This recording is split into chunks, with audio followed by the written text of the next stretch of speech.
Hech qachon bu 3 ta dorini 5 yoshgacha bo'lgan farzandlaringizga bermang. Birinchisi Loperamid, ich to'xtatuvchi. Bu dori ichak peristalkasini susaytirish hisobida ich ketishini to'xtatadi. Davolash hisobiga emas, natijada ichak kengayib ketishiga olib keladi. Ikkinchisi bu tetrasiklin dorisi. Eshitish nervini ishdan chiqaradi. U yosh bolalarni kar bo'lishiga ham olib borishi mumkin, hamda u suyak hujayralarini ham ishdan chiqaradi. Uchinchisi, eng xavfli dori esa aspirin. Ming afsuski, ba'zi holatlarda shamollash payti berib qo'yishadi.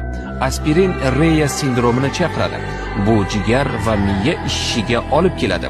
Natijada bu bolani koma holatiga tushirib qo'yishi mumkin.